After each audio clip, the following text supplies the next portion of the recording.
लीजिए सुनिए मुंशी प्रेमचंद के लिखे कथा संग्रह मानसरोवर 5 की कहानी हिंसा परमो धर्मः। मेरी यानी समीर गोस्वामी की आवाज में।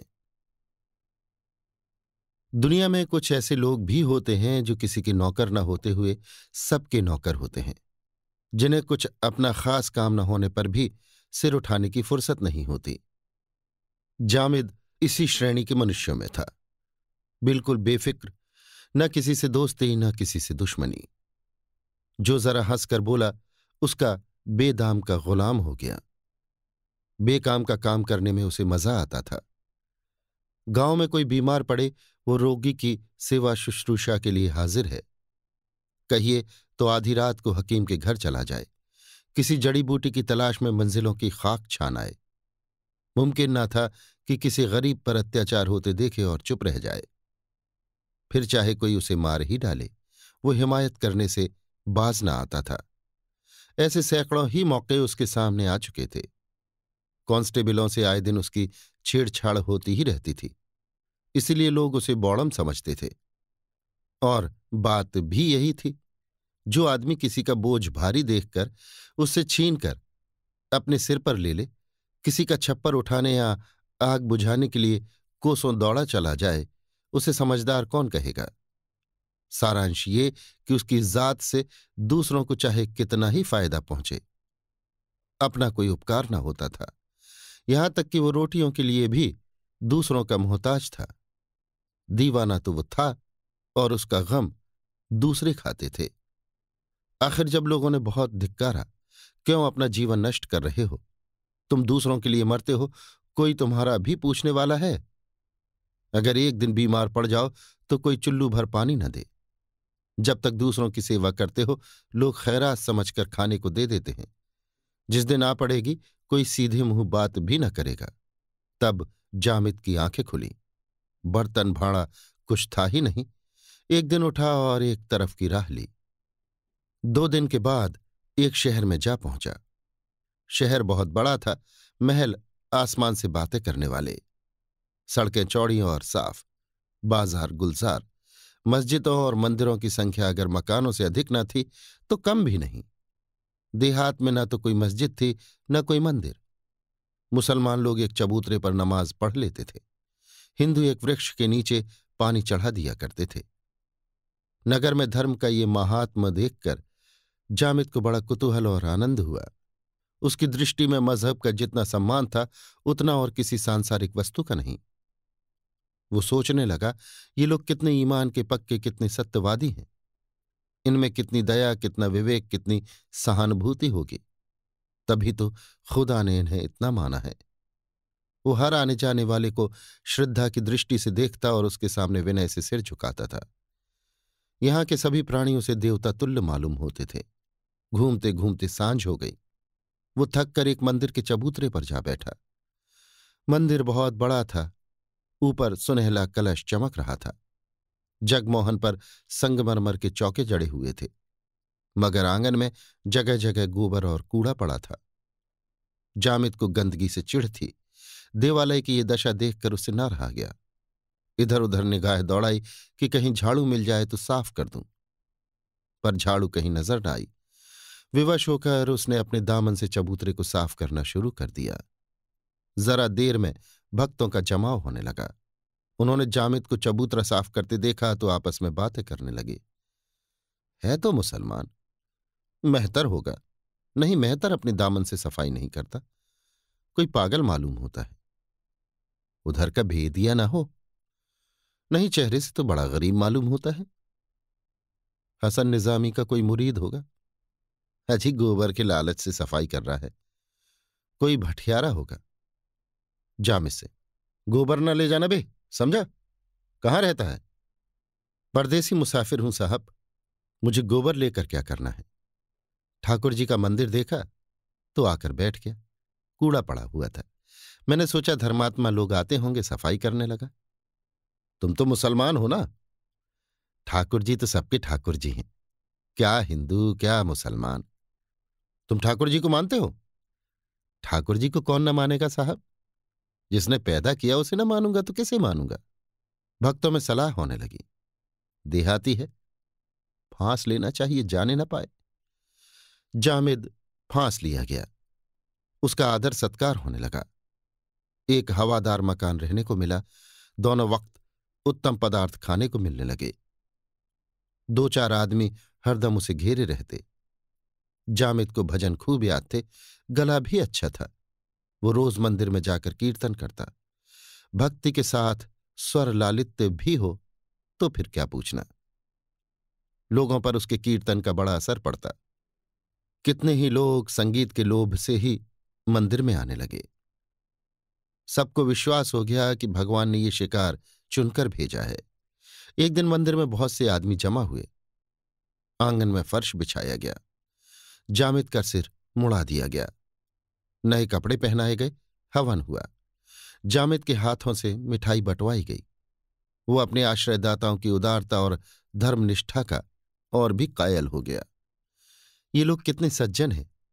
मुझ जैसे फटे हाल परदेसी की इतनी खातिर। इसी को सच्चा धर्म कहते हैं। जामिद को जीवन में कभी इतना सम्मान न मिला था।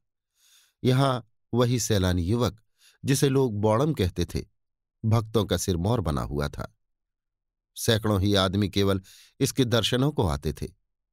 उसकी प्रकांड विद्वता की कितनी ही कथाएं प्रचलित हो गईं।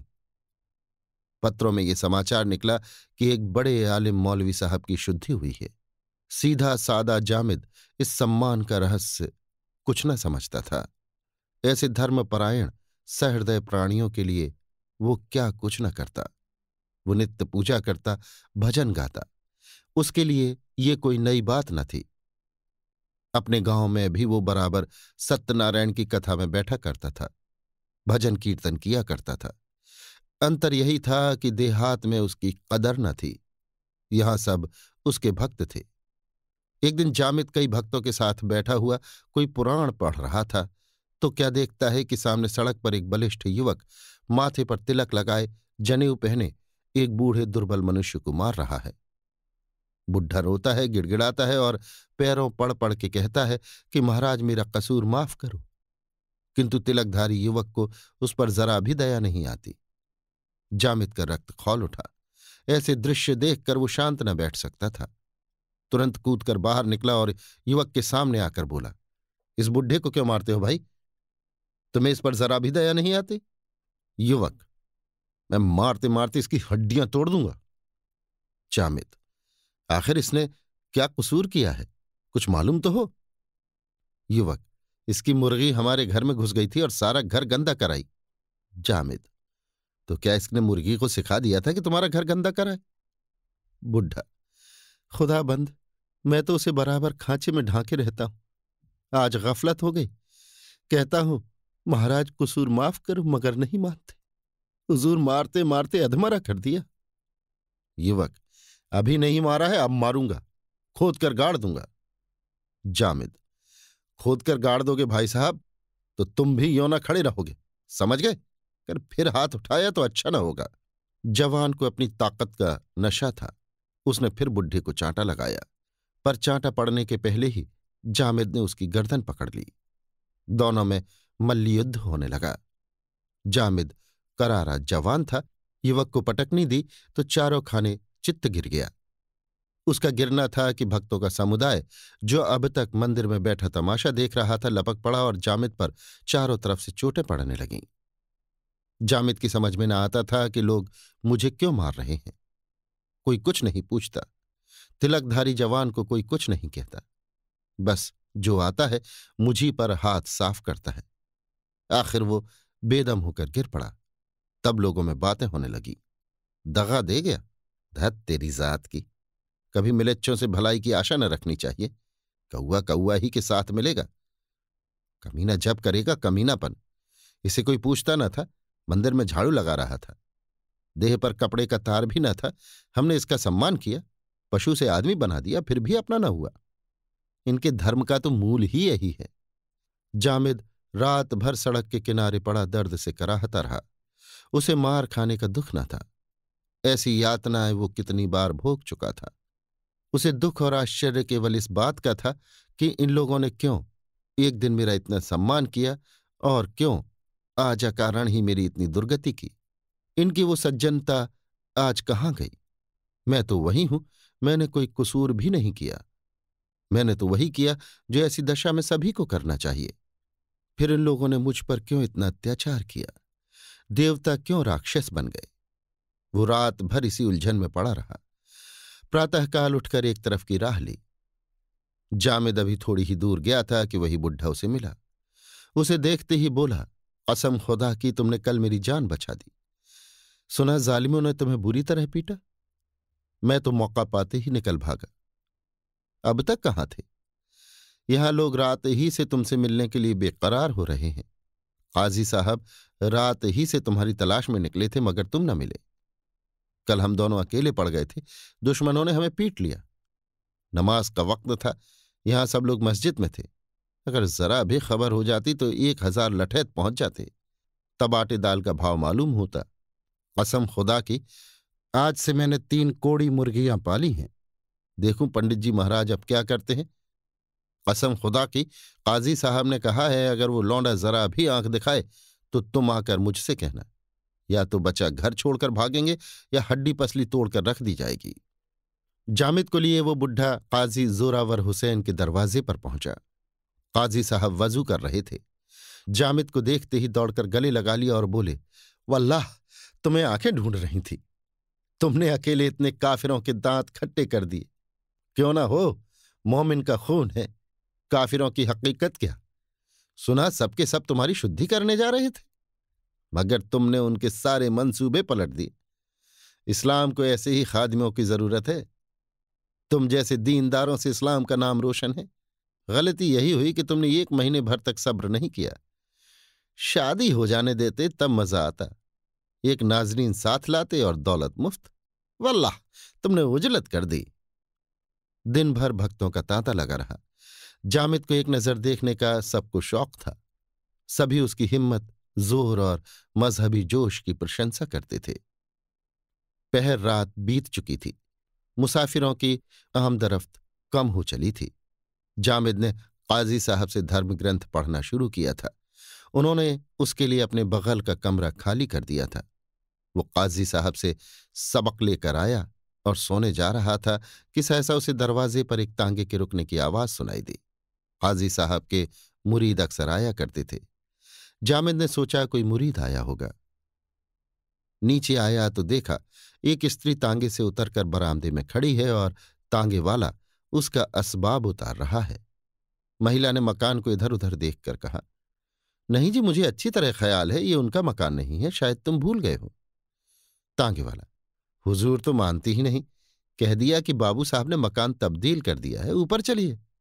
स्त्री ने कुछ झिझकते हुए कहा, बुलाते क्यों नहीं, आवाज दो। तांगे वाला, ओ साहब आवाज क्या दूं? जब जानता हूं कि साहब का मकान यही है तो नाहक चिल्लाने से क्या फायदा? बेचारे आराम कर रहे होंगे, आराम में खलल पड़ेगा। आप निसा खातिर रहिए, चलिए ऊपर चलिए। औरत ऊपर चली। पीछे पीछे तांगे वाला असबाब लिए हुए चला। जामिद गुमसुम नीचे खड़ा था। ये रहस्य उसकी समझ में न आया। तांगे वाले की आवाज सुनते ही काजी साहब छत पर निकल आए और एक औरत को आते देख कमरे की खिड़कियां चारों तरफ से बंद करके खूंटी पर लटकती तलवार उतार ली और दरवाजे पर आकर खड़े हो गए। औरत ने जीना तय करके ज्यों ही छत पर पैर रखा कि काजी साहब को देखकर झिझकी। वो तुरंत पीछे की तरफ मुड़ना चाहती थी कि काजी साहब ने लपक कर उसका हाथ पकड़ लिया और अपने कमरे में घसीट लाए। इसी बीच में जामिद और तांगे वाला ये दोनों भी ऊपर आ गए। जामिद ये दृश्य देखकर विस्मित हो गया था। ये रहस्य और भी रहस्यमय हो गया था। ये विद्या का सागर, ये न्याय का भंडार, ये नीति, धर्म और दर्शन का आगार इस समय एक अपरिचित महिला के ऊपर ये घोर अत्याचार कर रहा है। तांगे वाले के साथ वो भी काजी साहब के कमरे में चला गया। काजी साहब तो स्त्री के दोनों हाथ पकड़े हुए थे। तांगे वाले ने दरवाजा बंद कर दिया। महिला ने तांगे वाले की ओर खून भरी आंखों से देखकर कहा, तू मुझे यहां क्यों लाया? काजी साहब ने तलवार चमकाकर कहा, पहले आराम से बैठ जाओ, सब कुछ मालूम हो जाएगा। औरत, तुम तो मुझे कोई मौलवी मालूम होते हो, क्या तुम्हें खुदा ने यही सिखाया है कि पराई बहू बेटियों को जबरदस्ती घर में बंद करके उनकी आबरू बिगाड़ो? काजी: हाँ, खुदा का यही हुक्म है कि काफिरों को जिस तरह मुमकिन हो इस्लाम के रास्ते पर लाया जाए। अगर खुशी से ना आए तो जब्र से। औरत: इसी तरह कोई अगर तुम्हारी बहू बेटी पकड़कर बेआबरू करे तो? काजी: हो ही रहा है। जैसा तुम हमारे साथ करोगे वैसा ही हम तुम्हारे साथ करेंगे। फिर हम तो बेआबरू नहीं करते, सिर्फ अपने मजहब में शामिल करते हैं। इस्लाम कबूल करने से आबरू बढ़ती है, घटती नहीं। हिंदू कौम ने तो हमें मिटा देने का बीड़ा उठाया है। वो इस मुल्क से हमारा निशान मिटा देना चाहती है। धोखे से, लालच से, जब्र से मुसलमानों को बेदीन बनाया जा रहा है। तो क्या मुसलमान बैठे मुंह ताकेंगे? औरत: हिंदू कभी ऐसा अत्याचार नहीं कर सकता। संभव है तुम लोगों की शरारतों से तंग आकर नीचे दर्जे के लोग इस तरह बदला लेने लगे हों, मगर अब भी कोई सच्चा हिंदू इसे पसंद नहीं करता। काजी साहब ने कुछ सोचकर कहा, बेशक पहले इस तरह की शरारतें मुसलमान शौहदे किया करते थे, मगर शरीफ लोग इन हरकतों को बुरा समझते थे और अपने इम्कान भर रोकने की कोशिश करते थे। तालीम और तहजीब की तरक्की के साथ कुछ दिनों में ये गुंडापन जरूर गायब हो जाता, मगर अब तो सारी हिंदू कौम हमें निगलने के लिए तैयार बैठी हुई है। फिर हमारे लिए और रास्ता ही कौन सा है? हम कमजोर हैं, इसलिए हमें मजबूर होकर अपने को कायम रखने के लिए दगा से काम लेना पड़ता है। मगर तुम इतना घबराती क्यों हो? तुम्हें यहां किसी बात की तकलीफ न होगी। इस्लाम औरतों के हक का जितना लिहाज करता है उतना और कोई मजहब नहीं करता। और मुसलमान मर्द तो अपनी औरत पर जान देता है। मेरे ये नौजवान दोस्त जामिद तुम्हारे सामने खड़े हैं, इन्हीं के साथ तुम्हारा निकाह कर दिया जाएगा। बस आराम से जिंदगी के दिन बसर करना। औरत: मैं तुम्हें और तुम्हारे धर्म को घृणित समझती हूं। तुम कुत्ते हो, इसके सिवा तुम्हारे लिए कोई दूसरा नाम नहीं। खैरियत इसी में है कि मुझे जाने दो, नहीं तो मैं अभी शोर मचा दूंगी और तुम्हारा सारा मौलवीपन निकल जाएगा। काजी: अगर तुमने जबान खोली तो तुम्हें जान से हाथ धोना पड़ेगा, बस इतना समझ लो। औरत: आबरू के सामने जान की कोई हकीकत नहीं। तुम मेरी जान ले सकते हो मगर आबरू नहीं ले सकते। काजी: क्यों नाहक जिद करती हो? औरत ने दरवाजे के पास जाकर कहा, मैं कहती हूं दरवाजा खोल दो। जामिद अब तक चुपचाप खड़ा था। ज्यों ही स्त्री दरवाजे की तरफ चली और काजी साहब ने उसका हाथ पकड़कर खींचा, जामिद ने तुरंत दरवाजा खोल दिया और काजी साहब से बोला, इन्हें छोड़ दीजिए। काजी: क्या बकता है? जामिद: कुछ नहीं, खैरियत इसी में है कि इन्हें छोड़ दीजिए। लेकिन जब काजी साहब ने उस महिला का हाथ न छोड़ा और तांगे वाला भी उसे पकड़ने के लिए बढ़ा तो जामिद ने एक धक्का देकर काजी साहब को धकेल दिया और उस स्त्री का हाथ पकड़े हुए कमरे से बाहर निकल गया। तांगे वाला पीछे लपका, मगर जामिद ने उसे इतने जोर से धक्का दिया कि वो औंधे मुंह जा गिरा। एक क्षण में जामिद और स्त्री दोनों सड़क पर थे। जामिद: आपका घर किस मोहल्ले में है? औरत: अहियागंज में। जामिद: चलिए मैं आपको पहुंचाऊं। औरत: इससे बड़ी और क्या मेहरबानी होगी। मैं आपकी इस नेकी को कभी न भूलूंगी। आपने आज मेरी आबरू बचा ली, नहीं तो मैं कहीं की न रहती। मुझे अब मालूम हुआ कि अच्छे और बुरे सब जगह होते। मेरे शौहर का नाम पंडित राजकुमार है। उसी वक्त एक तांगा सड़क पर आता दिखाई दिया। जामिद ने स्त्री को उस पर बिठा दिया और खुद बैठना ही चाहता था कि ऊपर से काजी साहब ने जामिद पर लठ चलाया और डंडा तांगे से टकराया। जामिद तांगे में आ बैठा और तांगा चल दिया। अहियागंज में पंडित राजकुमार का पता लगाने में कोई कठिनाई न पड़ी। जामिद ने ज्यों ही आवाज दी वो घबराए हुए बाहर आया और स्त्री को देखकर बोले, तुम कहाँ रह गई थी इंदिरा? मैंने तो तुम्हें स्टेशन पर कहीं न देखा। मुझे पहुंचने में जरा देर हो गई थी। तुम्हें इतनी देर कहाँ लगी? इंदिरा ने घर के अंदर कदम रखते हुए कहा, बड़ी लंबी कथा है, जरा दम ले लेने दो तो बता दूंगी। बस इतना ही समझ लो कि आज अगर इस मुसलमान ने मेरी मदद न की होती तो आबरू चली गई थी। पंडित जी पूरी कथा सुनने के लिए और भी व्याकुल हो उठे। इंदिरा के साथ ही वो भी घर में चले गए, पर एक ही मिनट के बाद आकर जामिद से बोले, भाई साहब, शायद आप बनावट समझे। पर मुझे आपके रूप में इस समय अपने इष्टदेव के दर्शन हो रहे हैं। मेरी जबान में इतनी ताकत नहीं कि आपका शुक्रिया अदा कर सकूं। आइए, बैठ जाइए। जामिद: जी नहीं, अब मुझे इजाजत दीजिए। पंडित: मैं आपकी इस नेकी का क्या बदला दे सकता हूं? जामिद: इसका बदला यही है कि इस शरारत का बदला किसी गरीब मुसलमान से न लीजिएगा। मेरी आपसे यही दरख्वास्त है। ये कहकर जामिद चल खड़ा हुआ और उसी अंधेरी रात के सन्नाटे में शहर के बाहर निकल गया। उस शहर की विषाक्त वायु में सांस लेते हुए उसका दम घुटता था। वो जल्द से जल्द शहर से भागकर अपने गांव में पहुंचना चाहता था, जहां मजहब का नाम सहानुभूति, प्रेम और सौहार्द्र था। धर्म और धार्मिक लोगों से उसे घृणा हो गई थी। अभी आप सुन रहे थे मुंशी प्रेमचंद के लिखे कथा संग्रह मानसरोवर 5 की कहानी अहिंसा परमो धर्मः, मेरी यानी समीर गोस्वामी की आवाज में।